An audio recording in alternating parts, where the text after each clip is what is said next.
Hey guys, it's Ghost here. Today I'm going to be showcasing off how to play my Orcust Phantom Knight Horrors deck.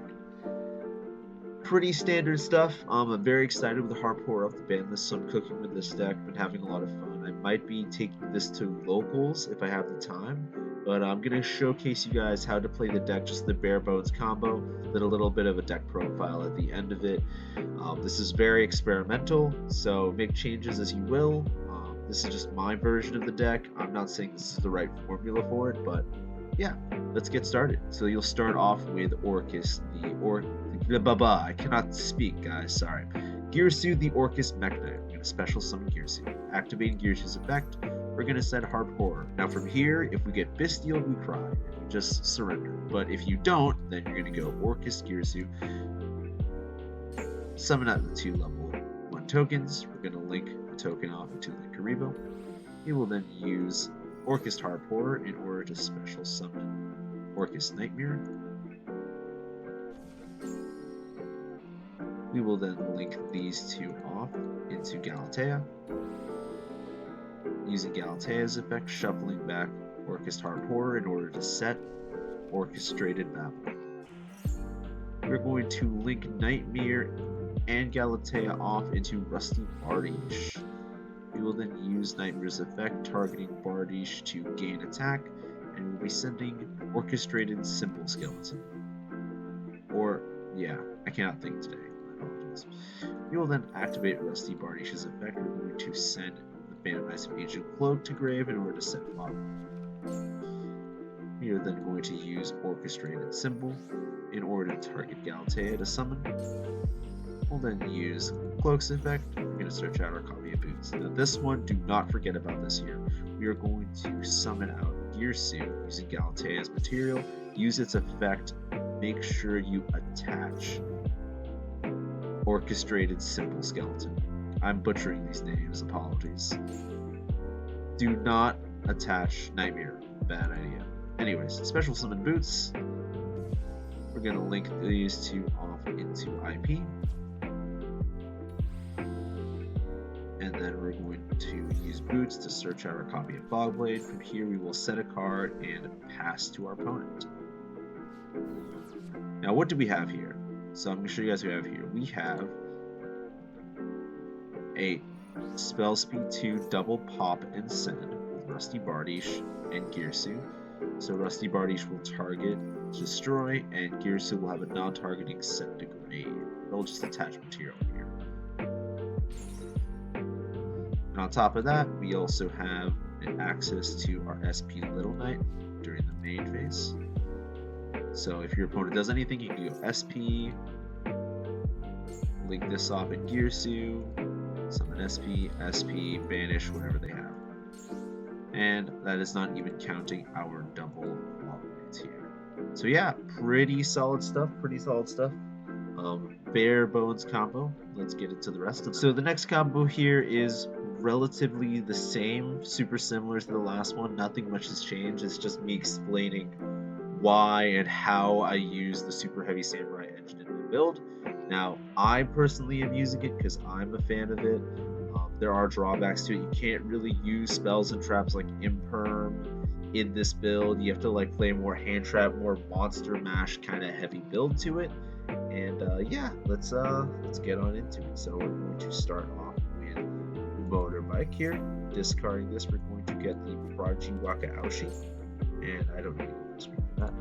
Activating Prodigy, we use Prodigy, we're going to scale for Big Monk Benkei, special summon Walkabushi. Activating Big Monk's effect, we're going to get the Soul Gaia. Soul Gaia effect, target, effect, summon, and then we are going to be seizing off into Gear Giant X. Use Gear Giant X's effect. We're going to search for Girsu the Orcust Mech Knight. Normal summon it, and its combos are, you know, basically the same. It's just you don't really get a token, but other than that, there is no changes to the combo, which is solidly going out here. And then, you know, Nightmare, and yeah, Same end board, you're going to be ending on your Rusty 2 Fog Blade, IP, and Double Send, and Pop. Now, keep in mind, ideally, we are going to be running the Horus variant of this. The Horus variant is to basically allow us to draw into some cards, or if you wanted to, mill with Zombie Vampire. But just remember that when you do start this off, the whole theory behind me playing the Horus engine is just so that I have the ability to kind of like defend against any hand traps here. So if you do have the Horus engine, if you already have Girsu in hand, it is always best to just bring out your number 90 Photon Lord right away. I know this is like super bare bones, like it's pretty obvious that you should be doing this, but I just kind of want to go over like the main real reason I use it. And there's some other cool tricks here too you could do when it comes to summoning out your full combo. Another cool trick here that you could do with the Horus engine. Now again, you could substitute this for Zombie Vampire, but we're going to be trying something else here. Again, this is how I play the deck. So if you really like, if you don't see any of your starters, you could always use this to go into your full engine by just like trying to dig into your deck with Coach King. I usually like to send the non-Darks Engrave in case I do need to use something to go into Bardiche. So if you are truly desperate, the Horus engine also helps you kind of dig deeper and deeper into your deck for those combo pieces.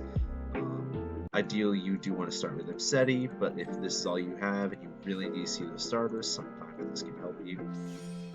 Just keep in mind, if you ever use this going second, which I doubt you ever will, you will not be able to conduct your battle phase the turn you do this. So yeah, you just use this and then you see engine. Now if you do activate this, make sure you don't activate this in the scales, and if you're going to discard anything off of Sarcophagus, make sure you try not to discard any spells and traps, else your super heavy samurai engine will just be off. Now there's many other things that you can be adding to this list. There's Armageddon Knight, Warrior Dark Refer, other engines that you could play. Maybe you want to play a stronger or bigger PK engine. But like I've told my friends and the people who have helped me work on this deck, this is my version of the deck. This is the version of Orcust PK Horus that works for me. And I do want to say that pros to this is the deck does feel pretty versatile. I haven't really died to draw when playing this in ranked. Its boards are pretty good. The double send and double fog blade is very strong, hard to push through.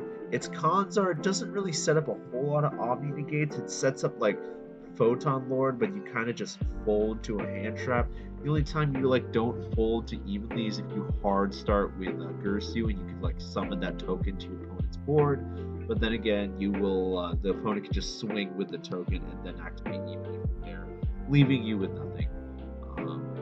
But if you do want to run the super heavy samurai version that I'm running, you will want to be more hand trap, more kaiju, more Pankratops focused. It might be a bit harder for you if you end up facing a stun back row kind of deck, but one, floodgates are limited, and two, we have Pankratops to 2 as well, so I wouldn't really fear that matchups as badly.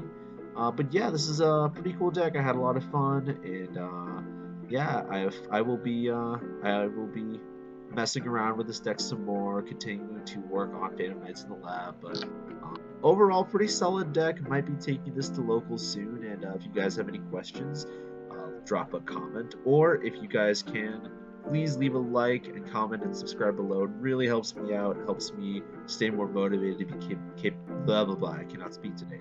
Keeps me more motivated to be making videos like this, and hope you guys have a nice night, and Happy New Year, Happy 2024.